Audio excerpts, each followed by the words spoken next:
47 അധ്യായം. അവൻ എന്നെ ആലയത്തിന്റെ പ്രവേശനത്തിങ്കൽ മടക്കിക്കൊണ്ടുവന്നപ്പോൾ ആലയത്തിന്റെ ഉമ്മരപ്പടിയിലുള്ള കീഴെ നിന്ന് വെള്ളം കിഴക്കോട്ട് പുറപ്പെടുന്നത് ഞാൻ കണ്ടു. ആലയത്തിന്റെ മുഖം കിഴക്കോട്ടല്ലോ. ആ വെള്ളം ആലയത്തിന്റെ വലത്തുഭാഗത്ത് കീഴെ നിന്ന് യാഗപാഠത്തിന് തെക്കുവശമായി ഒഴുകി. ആ വെള്ളം ആലയത്തിന്റെ വലത്തുഭാഗത്ത് കീഴെ നിന്ന് യാഗപീഠത്തിന് തെക്കുവശമായി ഒഴുകി.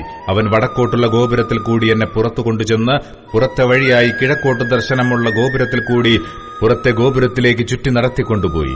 വെള്ളം വലതുഭാഗത്തുകൂടി ഒഴുകുന്നത് ഞാൻ കണ്ടു. ആ പുരുഷൻ കയ്യിൽ ചരടുമായി കിഴക്കോട്ട് നടന്നു. 1000 മുഴം അളന്നു. എന്നെ വെള്ളത്തിൽ കൂടി കടക്കുമാറാക്കി. വെള്ളം നെരിയാണിയോളമായി. അവൻ പിന്നെയും 1000 മുഴം അളന്നു. എന്നെ വെള്ളത്തിൽ കൂടി കടക്കുമാറാക്കി. വെള്ളം മുട്ടോളമായി. അവൻ പിന്നെയും 1000 മുഴം അളന്നു. എന്നെ കടക്കുമാറാക്കി. വെള്ളം അരയോളമായി. അവൻ പിന്നെയും 1000 മുഴം അളന്നു. അത് എനിക്ക് കടപ്പാൻ വഹിയാത്ത ഒരു നദിയായി. വെള്ളം പൊങ്ങി നീന്തിയിട്ടല്ലാതെ കടപ്പാൻ വഹിയാത്ത ഒരു നദിയായി തീർന്നു. അവൻ എന്നോട്, മനുഷ്യപുത്ര, കണ്ടുവോ എന്ന് ചോദിച്ചു. പിന്നെ അവൻ എന്നെ നദീതീരത്ത് മടങ്ങിച്ചെല്ലുമാറാക്കി. ഞാൻ മടങ്ങിച്ചെന്നപ്പോൾ നദീതീരത്ത് ഇക്കരെയും അക്കരെയും അനവധി വൃക്ഷം നിൽക്കുന്നത് കണ്ടു.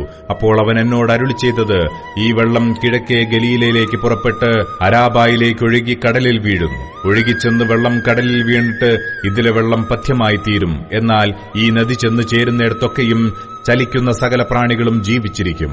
ഈ വെള്ളം അവിടെ വന്നതുകൊണ്ട് ഏറ്റവും വളരെ മത്സ്യമുണ്ടാകും. ഈ നദി ചേരുന്നിടത്തൊക്കെയും അത് പഥ്യമായി തീർന്നിട്ട് സകലവും ജീവിക്കും.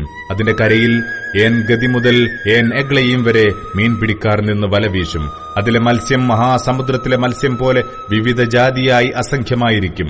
എന്നാൽ അതിന്റെ ചേറ്റുകണ്ടങ്ങളും കുഴിനിലങ്ങളും പഥ്യമായി വരാതെ ഉപ്പു പടനയ്ക്കായി വിട്ടേക്കും. നദീതീരത്ത് ഇക്കരെയും അക്കരെയും തിന്മാൻ തക്ക ഫലമുള്ള സകലവിധ വൃക്ഷങ്ങളും വളരും. അവയുടെ ഇല വാടുകയില്ല, ഫലമില്ലാതെ പോകുകയുമില്ല. അതിലെ വെള്ളം വിശുദ്ധ മന്ദിരത്തിൽ നിന്ന് ഒഴുകിവരുന്നതുകൊണ്ട് അവ മാസം തോറും പുതിയ ഫലം കായ്ക്കും. അവയുടെ ഫലം തിന്മാനും അവയുടെ ഇല ചികിത്സയ്ക്കും ഉതകും. യഹോവയായ കർത്താവ് ഇപ്രകാരം അരുളി ചെയ്യുന്നു: നിങ്ങൾ ദേശത്തെ ഇസ്രായേലിന്റെ 12 ഗോത്രങ്ങൾക്കും അവകാശമായി വിഭാഗിക്കേണ്ടുന്ന അതിർവിവരം യോസേഫിന് 2 പങ്കിരിക്കണം. നിങ്ങളുടെ പിതാക്കന്മാർക്ക് നൽകുമെന്ന് ഞാൻ കൈ ഉയർത്തി സത്യം ചെയ്തിരിക്കൊണ്ട് നിങ്ങൾക്ക് എല്ലാവർക്കും ഭേദം കൂടാതെ അത് അവകാശമായി ലഭിക്കണം. ഈ ദേശം നിങ്ങൾക്ക് അവകാശമായി വരും.